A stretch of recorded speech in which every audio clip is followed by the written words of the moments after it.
This week, students from the Ilfracombe Academy and Year 6 students from the Ilfracombe Junior School and surrounding areas got the chance to take part in workshops set up by the Bloodhound SSC team. SSC stands for Supersonic Car. The workshops were set up to help inspire students into taking design technology, mathematics and science. The workshops were inspiring and the students had lots of fun.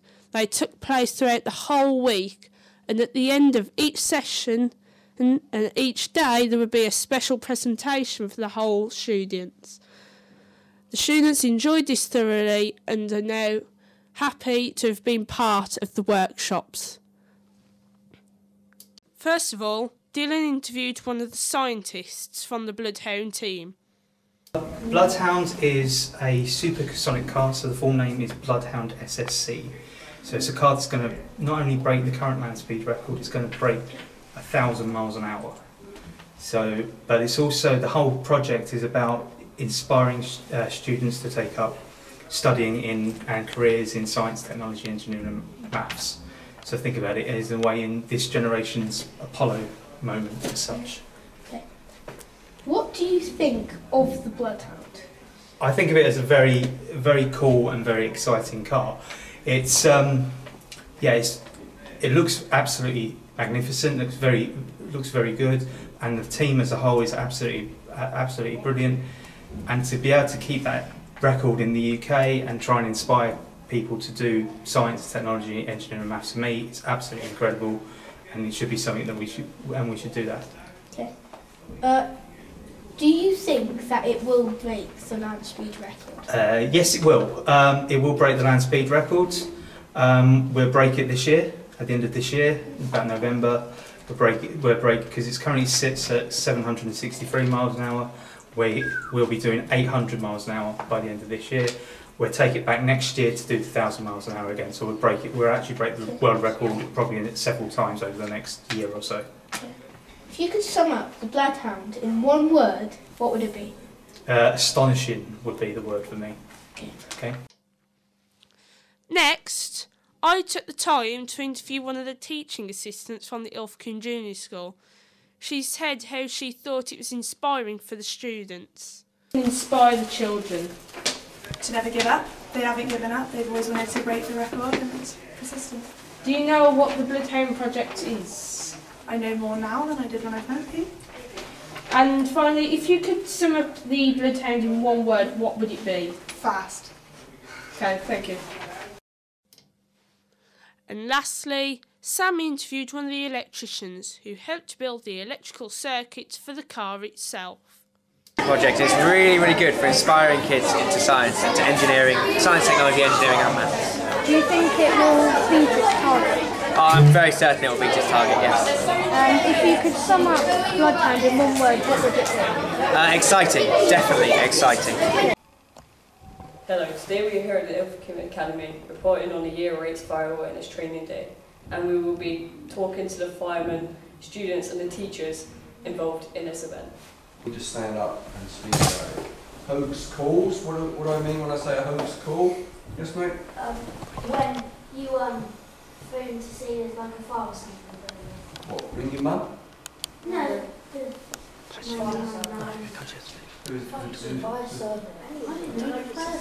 Emergency services. That's who you get with the 999 call. Okay. So we know about that. What about, and when I say arson, who knows what I mean when I say the word arson?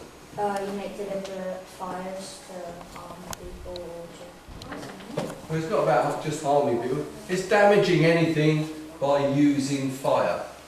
Okay, that's what arson is. Damaging anything. So it may even be your own property that you're damaging, and you think, well, that's all right, we still set light to that. No, you can't if it's putting other people or other people's property in danger by doing that. All right? So that's what arson is. It's damaging something by using fire or being reckless. Now we're going over to Lucian, and he's going to be interviewing some year 8s for some facts for you guys. Alright, so I'm going to ask you a few questions about the fire awareness. Is that okay with you? Yeah.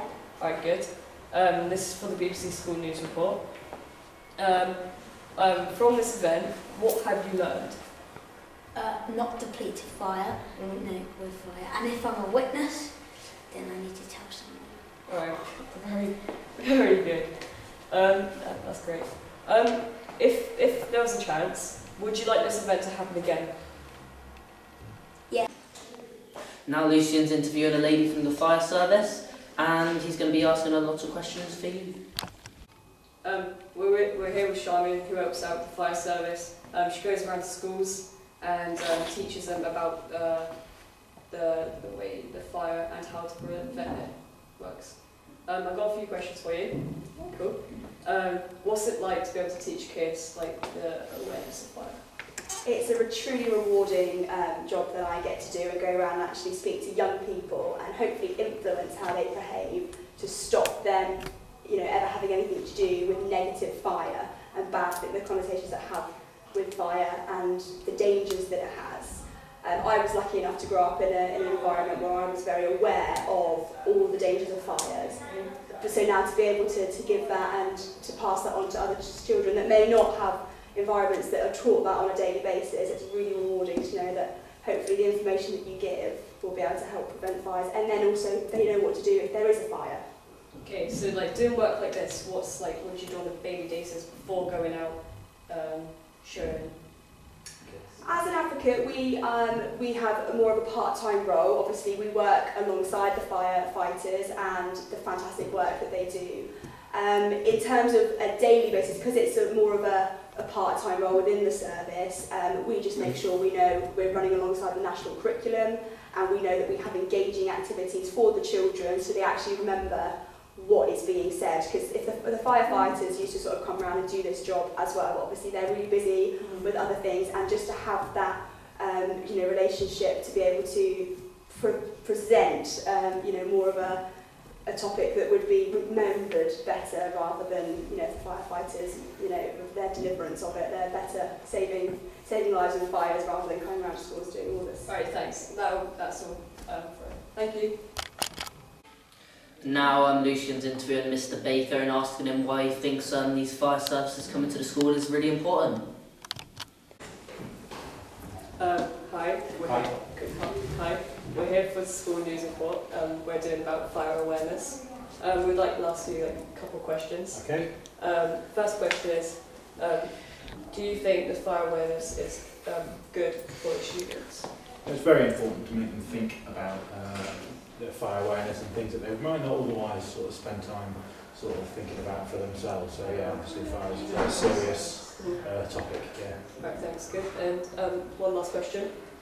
If it was able, would you like the fire service to come in maybe next year for the other year eights? Definitely, it's important that currently year 7s get the same experience and encourage them to think about the same serious issues. Okay, thank you. That's Thank it. you. That's all from me and Lucian today, and we'll see you back in the studio with Matt and Dylan. Hi, this is Will, Ilfracombe Academy. I'm interviewing Mr. Slee, Head of PE and Year 9 Rugby Coach. So, can you tell us about the tournament your boys were in? Yeah, so on Friday the 6th of May, I took the Year 9 rugby team to the Devon County Tennis-side finals, which were held at Exeter University. It was all the top local teams in the area qualified for the tournament via their area competitions. The area competition that our Year 9 rugby team had hosted here and went on to win. So that's why we qualified. How do you think the boys worked at the tournament? The boys made real improvements during the tournament. The qualifier was in the early part of the season, and we were really on form, and unfortunately for whatever reason our form dipped since then. The previous day we had a summer-side tournament and the boys didn't perform to their usual high standards that they set themselves. However, at the tournament they really upped their game, and against some extremely powerful and strong and well-drilled sides, the boys really held their own and put in some great performances. What positives do you think the boys can take from the experience? I think the experience probably did the boys' confidence a lot of good. We've got our North Devon semi-final cup competition coming up next week, and I think going into that against perhaps a weaker team than we were used to playing at the tournament, our boys will have a lot of confidence, especially in the way that they kept the ball, went forward, broke tackles, and defended against some very big and powerful sides. And finally, in the future, what do you think the team could do to work for harder and strive further? I think before the team leave at the end of next year, finish their rugby competitions, they should be striving to win our area competition. We're still in it. We have a good chance this year, playing Braunton in the semi-finals next week. If we win that, that's likely to set us up with a date at Barnstaple Rugby Club with Pilton, who are the strongest team in the area. And I think the ambition of the team should be not only to get to the final, but to beat Pilton as well and win the competition. Thank you very much. Back to the studio. This week is Willy Wonka week for our Year 7s. This week we'll talk around the famous Roald Dahl book, Charlie and the Chocolate Factory. I'll be interviewing Miss Welsh and Year 7 students. What is Willy Wonka week? Willy Wonka week is a special week of lessons for Year 7. It's all around the topic of chocolate, and it's a chance for them to demonstrate their literacy skills right across every subject at school. What made you come up with the idea of Willy Wonka week? We were concerned that while students know in English that they have to paragraph, they have to use persuasive techniques, they have to use full stops and everything like that, they know how to practice their reading skills, that in other subjects they forget that those skills are just as important, and this was a way of getting them to realise that they need all those skills in every subject. What is the award for the students? Well, it's quite a hard-fought competition. The tutor group that gets the most number of golden tickets is awarded quite often. They get like little mini cream eggs and things like that. For the individual students, obviously, because every year we run this in the run-up to Easter, it's huge chocolate Easter eggs on the prize. Okay. How do students earn the awards in like different subjects? Okay, well what they have to do simply in each of their subjects is they have to show that they're demonstrating really good literacy skills. So they might be doing a fantastic piece of persuasive writing in geography, or they could be writing up an experiment accurately in science, anything that's literacy based, even down to just having really good discussion, showing really good group work, because that's part of literacy as well. If their teacher or someone coming into the classroom sees that, then they award a golden ticket which gets passed on to their tutor. Okay. Do you think this makes Year 7s work harder? I hope so, but as well as that, it's about having a little bit of fun, thinking about practicing your literacy skills. But I do think it's kind of quite motivating, and people kind of start to see a reason behind the literacy, that it's important. Thank you, Ms. Welsh. You're welcome. Students have been working really hard on trying to get these golden tickets. Hello, my name is Stephen, and I am here with Mr. Phillips and Mr. Teeling. So, hello sir. Hello Stephen. So I just want to ask you a few questions today. So, when was the AstroTurf opened to students and public? The opening date was around May or June of last year.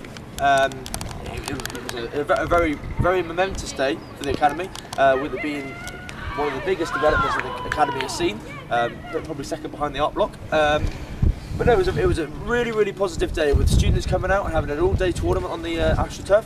I myself and another member of the PE time, Mr. Slee, were very fortunate enough to be the first members of staff on this AstroTurf, so I've got a bit of bragging rights there, Stephen. Okay. But it was a really good day, and yourself, you coming around at the break time and lunchtime, seeing the atmosphere, all the kids enjoying themselves, smiles on their faces. We had a local member of the MP come up and cut the ribbon, and North Devon Journal coming up and taking reports. It was a really, really good day for the school and for the community. Okay, and there's another question. Who wanted this to be an AstroTurf? The AstroTurf, I think, was on the agenda for a good 20 or 30 years. It's been something that's been quite high up the list of priorities for the Academy for a number of years now. Fortunately enough, Mrs. Marshall coming into the head teacher role, she almost saw that as a high priority for the Academy, something that we really found significantly important for the Academy to get, with Braunton, Pilton and Park all having one. and it was something that the students really thrived off to have at the academy. And fortunately enough, we're here now.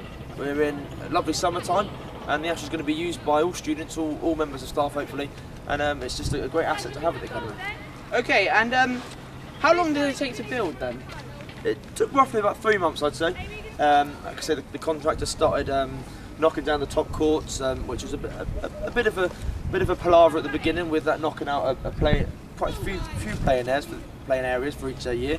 But after the contractor and the builders started getting underway, it felt like really no time at all, because everybody here at the academy was so excited to finally have the Astro here. So it felt like a couple of weeks, but no, about three months to say that from start to finish. Okay, and just one more last question. What is it used for? Why is it useful? Oh, it's now a massive part of Ilfracombe, not only for the academy here itself, with our PE lessons having such a wonderful facility. I mean, as we look behind us, we've got a rounders game going on now, but obviously its main purpose is football, but like I say, rounders, rugby, cricket, all real summer games and team games that have got the opportunity now to play on this Astro. Not only for the academy, but for the community as well. Looking at our youth footballing teams down from as low as 6 years old all the way up to our adult footballers. They can use it. They come and play fixtures. They come and play training sessions, and it's really a fantastic sort of icon to have at the Ilfracombe, and something that we're going to cherish for many years. Okay. Hello, sir. You've got some pictures today, haven't you? Yeah, I've got some pictures here of how the AstroTurf has gone through the 3 months that it's been built in. We have at the start where we've got the top courts here, where they've currently demolishing the surroundings of it. They've eventually now started work on the AstroTurf, where they started laying out the grass and putting all the stuff back all together. This is where the grass has been laid, and they've started to draw the lines now on the pitch. And we also have the finishing of the AstroTurf just there as well. Great facility to have as well. So hopefully, well, a fantastic thing to have the Ilfracombe Academy. Yeah. Thank you, sir. That's all right. Thank you. Thank you. Cheers. This is Chess Club. Here's an interview with Mr. Godber. Is chess? Well, it's a club in which we play chess and hope to improve at chess and learn the joyous game that is chess. Okay, good. Why did you start chess club? Because there was no chess club, and we clearly needed a chess club because it helps make our minds all the mightier. When is it on? Every lunchtime. What do you like about chess? Well, I like the fact that it's a battle, but no one gets hurt. And I like the fact that with only a few rules, every game is different in some way. Okay. If you could sum up chess club in one word, what would it be? I'm going to have to use the word chess, I think. Okay. What's the most exciting bit of chess club? Well, every year we take part in the largest chess tournament in the country, which is the UK Chess Challenge. And everyone in the chess club has the opportunity, in fact everyone in the school has the opportunity to come along and play 7 games, and those that do the best go to play in the Devon area mega final. So that's got to be the most exciting part of chess club. Yeah, okay, cool. Do you have any plans for chess club in the future? Well, hopefully we'll get more people beyond the mega final from Devon into the southern area final, which we've done a couple of times, and hopefully we'll get someone one day to the final Terra final in London, and who knows, one day someone might scoop the £2,000 first prize. Okay. It's a bit of a strange name, Terra. Well, it just means very, very large. Okay. I stop? Okay. Do I just click the same button? That's alright, you can edit that. Hi, it's Millie, and now I'm with Mr. Baker, the head of music department. Why do we do Battle of the Bands? Because it gives everyone the opportunity to do something maybe they've not done before, but everyone always has the opportunity to perform, and it just puts everyone under the pressure to see how they react and what sort of reaction they get from themselves when they're asked to perform. Some people are used to it, some people aren't, so it's a fantastic experience for everybody. Do you enjoy this topic as a teacher? I do, yes, and for those reasons that I just mentioned, I think, because I get to see everyone performing, which is naturally the thing in music that everyone wants to do. Everyone comes to lessons, they want to do a practical lesson, so yeah, it's the most practical of experiences that you can have in music, and it's it's fantastic fun. And tell me your favourite moment so far. I'm not going to mention any particular names, but I can think of a couple of students who I've never heard perform before, and probably are playing instruments that they've never played before, and they just sat back and think, wow, you've done a great job of performing there. So there's people who are singing who I've never heard sing before and think, wow, you've got a fantastic voice, and that's just brilliant. So it's those type of experiences that I enjoy the most.